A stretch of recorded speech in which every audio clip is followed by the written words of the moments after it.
भक्त पुराने समय से ही, अगर आप ज्यादा प्रसिद्ध भक्तों की ओर देखें, ऐसे कई रहे हैं जिनसे लोग अनजान हैं। ज्यादा प्रसिद्ध भक्त आप मीराबाई को लें, आप नयनमार को लें, और आज के कई कई सारे प्रसिद्ध भक्त, चाहे वे अक्का महादेवी हों या कई सारे, कोई भी प्रसिद्ध भक्त हो, ऐतिहासिक रूप से आपको पता ही है उन्होंने इतिहास में अपना नाम दर्ज किया है। उन्होंने भी जो अनसुने हैं, चलिए उनके जीवन के बारे में बात नहीं करते, ये अलग है।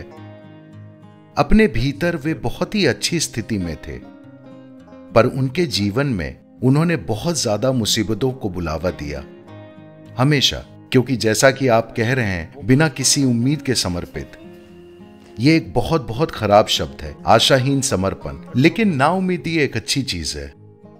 I know everybody is selling hope. That's a psychological game. मुझे पता है हर कोई उम्मीद बेच रहा है, ये एक मनोवैज्ञानिक खेल है। आप प्रयोग कर सकते हैं। मैं आपसे भक्ति की बात नहीं कर रहा, पर आइए मैं आपसे नाउम्मीदी की बात करता हूं। हर रोज एक दिन अचानक अगर आपको लगता है कि इसमें कोई उम्मीद नहीं है, तो हो सकता है आप दुखी महसूस करें। बस हर रोज आप देखते हैं कि इसमें असल में कोई उम्मीद नहीं है, ये कमबख्त उम्मीद क्या है, वैसे भी आप मरने वाले हैं। उम्मीद कहां है? नाउम्मीदी को स्वीकार कर लीजिए। आप देखेंगे कि बिना किसी उम्मीद के जीवन शानदार है।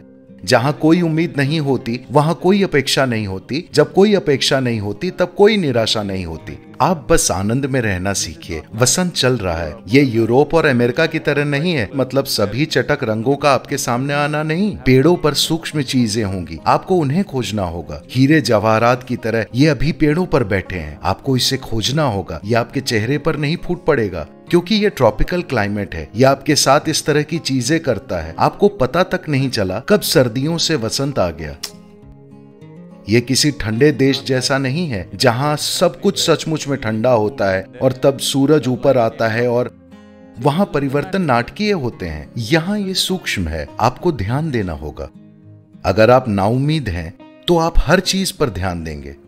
ये कमबख्त आशा आपको हर समय एक भ्रमक स्थिति में रखती है। इसलिए नाउम्मीदी का अभ्यास कीजिए, भक्ति उसकी चिंता मत कीजिए।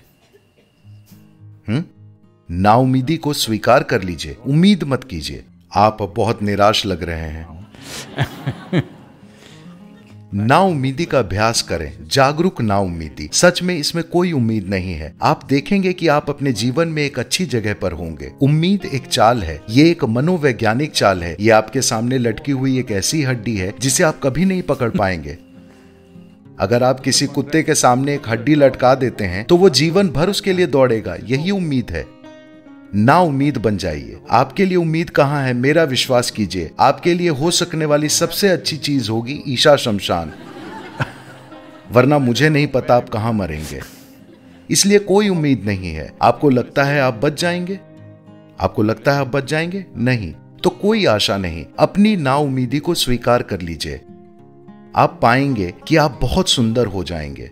ये कमबख्त उम्मीद आपको बहुत अवास्तविक बना रही है। आपके मन में हर तरह के ऐसे विस्फोट हो रहे हैं जिनका वास्तविकता से कोई लेना देना नहीं है। अगर आप नाउम्मीद हो जाते हैं, तो आप बस वही करेंगे जो आप कर सकते हैं। आप जो कर सकते हैं वो आप करेंगे, आप जो नहीं कर सकते उसे आप नहीं करेंगे। जीवन इसी तरह होना चाहिए, है ना? हम जो भी कर सकते हैं वो होना चाहिए, हम जो नहीं कर सकते उसे लेकर कोई समस्या नहीं है। उम्मीद इस तरह नहीं है। ये एक ऐसा पागलपन है जो आपको एक पल के लिए भी चैन लेने नहीं देगा। आप अपनी आंखें बंद नहीं कर सकते। जब आप बहुत आशावान होते हैं, मैं कहूंगा शून्य ध्यान। बहुत ज्यादा उम्मीद आपको अपनी आंखें बंद नहीं करने देगी। नाउम्मीद कोई समस्या नहीं। नाउम्मीदी का अभ्यास कीजिए। समर्पण की चिंता मत कीजिए, क्योंकि आप जिसकी बात कर रहे हैं वो समर्पण नहीं है।